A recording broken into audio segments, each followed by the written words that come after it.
Hi friends, आप सबको शालू का नमस्कार। कल मैंने आपको बताया था कि 18 अप्रैल 1989 में अचानक फ़ोन आया और उसमें ये था कि भाई बुरी खबर है, आप जल्दी ऊपर आ जाइए। फ़ोन अटेंड किया लेकिन दिमाग काम नहीं कर रहा था। नीचे आके बच्चे मेरे पास ही थे, सारे बच्चे मेरे पास थे। सिर्फ कृपा और करुणा, दो बेटियां उधर बेंगलोर में थी। तो अचानक क्या करें, घर में कोई जेंट्स नहीं, कुछ नहीं। और उस समय कुछ दिल में घबराहट होने लग गई। मैं जोर जोर से रोने लग गई, बच्चे भी रोने लग गए। क्या करें समझ में नहीं आ रहा था। लेकिन देखिए, जिंदगी में जो अच्छे लोग होते हैं वो हमेशा साथ रहते हैं। भगवान किसी न किसी रूप में आ ही जाता है। मैंने मेरी जिंदगी में भगवान की कभी ज़्यादा पूजा पाठ या व्रत नहीं किया। मैं इंसानों में भगवान को ढूंढती हूँ। मेरे लिए एक इंसान ही भगवान है, जो किसी न किसी रूप में आके मेरी हेल्प करता है। तो जो इंसान मेरे फ्रेंड्स हैं या पड़ोसी है या कहीं भी, भगवान के रूप में वो इंसान मेरे पास आ जाता है और मेरी मदद करता है। और उस समय मेरा भगवान था मेरी ऊपर वाली आंटी शिवपूजन सिंह जी और आंटी जी और उनके बच्चे। वो फटाफट नीचे आए, उन्होंने बात की कि क्या हो गया शालू। तो ये सब उनको भी पता चला क्योंकि फ़ोन उनके घर में ही आ गया था। और फिर वो सब अटेंड करने के बाद बड़ी मुश्किल से उन्होंने बच्चों को भी बुलाया।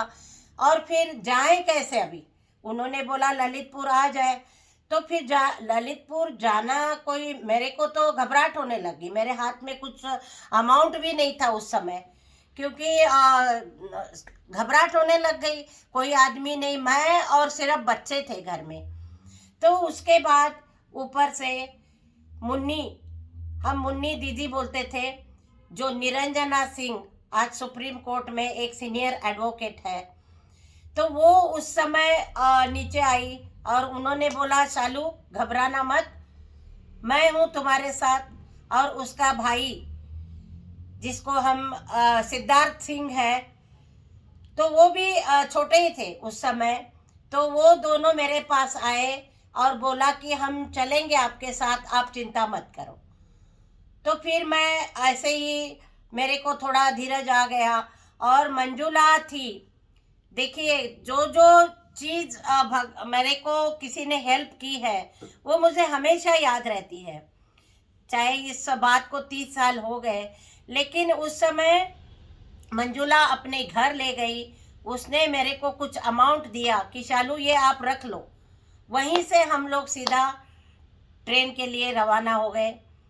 और जो ट्रेन ललितपुर झांसी की थी उसमें हम चल गए, क्योंकि ललितपुर जाना था। सभी बच्चों को मैं आंटी के सहारे छोड़ के चली गई। मेरा गौतम उस समय सिर्फ 2-2.5 साल का था, 2.5 साल का था। और मैं छोड़ के चली गई। कृपा करुणा ट्रेन में थी, बाकी बच्चे मेरे साथ ही थे। सबको छोड़ के मैं निकल गई। जब मैं वहाँ पहुँची तो सब ट्रेन आ रही थी, जा रही थी। और सारी ट्रेनें भर भर के लोग आ रहे थे। जिसमें जो 11 डिब्बे गिर गए थे उसमें से कई लोग उसमें मतलब जो भी डेड बॉडीज थी वो सारी उसमें जा रही थी। तो अब सबको हम लोग छांक छांक के देख रहे थे कि इसमें है क्या, इसमें है क्या। लेकिन उसमें झांसी में कुछ नहीं मिला। फिर हम ललितपुर चले गए। ललितपुर में गए और मैं, सिद्धार्थ सिंह और निरंजना सिंह, 3 लोग थे। और वहाँ जाने के बाद हम ढूंढ रहे थे कि कहीं मेरे जेठ जी मिल जाए, कहीं मेरी जिठानी कस्तूरी जी मिल जाए।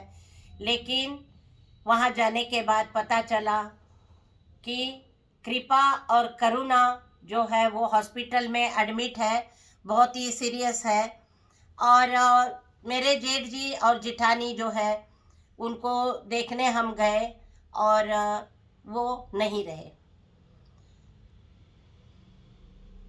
मौत कभी कभी बताकर नहीं आती, मौत कभी भी बताकर नहीं आती, और वो हमारे हाथ में भी नहीं है। मौत अटल है, मौत अटल है, उसे एक न एक दिन आना ही है। मौत को एक न एक दिन आना ही है, लेकिन इस तरह से कोई दिमाग में कुछ बात नहीं थी कि ऐसा भी हो सकता है, क्योंकि बच्चे छोटे थे, उनकी भी एज कम थी, और ऐसा एक्सीडेंट हमने तो लाइफ में पहली बार देखा जिसमें हमारा इतना बड़ा नुकसान हो गया जो हम कभी भी भर नहीं सकते हैं। लेकिन उसका असर बच्चों पे कितना पड़ा। और मौत बताकर नहीं आती, लेकिन मुझे लगता है कुछ न कुछ एक सिक्स सेंस होगा जो वर्कआउट करता होगा। जो ट्रेन में आते समय कभी भी माँ बाप ऐसे बच्चों को नहीं पूछते हैं कि भाई कि तुम रास्ता भूल गए, नीचे उतर गए, उतरते ही ट्रेन शुरू हो गई तो आप क्या करोगे, अकेले हो गए, मम्मी पापा साथ में नहीं है तो तुम क्या करोगे। देखिए ये क्वेश्चन क्यों आया, तो उन्होंने कल मेरे को कृपा का फोन आया और उसने कहा कि मम्मी किसी स्टेशन पे बस रुक गई थी, सॉरी ट्रेन रुक गई थी, और पापा ने, अप्पा बोलते थे उनको, अप्पा जी ने हमको पूछा कि ऐसे अगर नीचे उतर गए और ट्रेन शुरू हो गई तो आप क्या करोगे, मम्मी पापा साथ में नहीं, आप अकेले हो, तो ऐसे समय में आपको अपना फ़ोन नंबर और घर का एड्रेस सब पता होना चाहिए। तो कृपा ने उस समय बोला था कि करुणा छोटी थी, कल मैंने करुणा का नाम लिया था, तो कृपा ने बोला कि पापा A49 साउथ एक्सटेंशन पार्ट 1, और घर का नंबर भी ऊपर वालों का शिवपूजन सिंह जी का नंबर भी याद था, 6246 तो वो नंबर भी उसने बता दिया। तो अप्पारी ने बोला कि you are a brave girl, बहुत होशियार लड़की हो तुम। तो वो कल रो रही थी और कह रही थी अप्पारी ने ऐसे ऐसे बोला था, मुझे अच्छे से याद है, और उन्होंने अपनी डायरी में भी लिख के रखा है। और देखिए वो क्यों पूछा, मौत बताकर नहीं आती, लेकिन कुछ तो एक दिमाग में आया उनके और उन्होंने पूछा, और वही बात मतलब थोड़ी देर में एक्सीडेंट हो गया और इस तरह से घटना हुई जो मेरे जीवन में एक बहुत बड़ा बदलाव आया। बच्चे रोने लगे, और मैं ललितपुर में थी, मेरे पति बेंगलोर में थे, मेरे बच्चे दिल्ली में थे, और यहाँ बच्चों के अव्वा अप्पा नहीं रहे। मतलब आप देखिए 3 जगह हम लोग बट गए उस समय। अब वहाँ उनको खबर हमने देनी थी बेंगलोर में कि भाई ऐसे ऐसे हम लोग यहाँ पहुँच गए हैं, और इस तरह से एक्सीडेंट में वो नहीं रहे।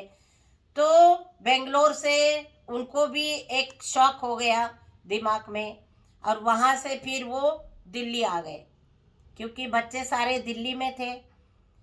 और दिल्ली से फिर सभी बच्चों को लेके वो ललितपुर पहुँचे।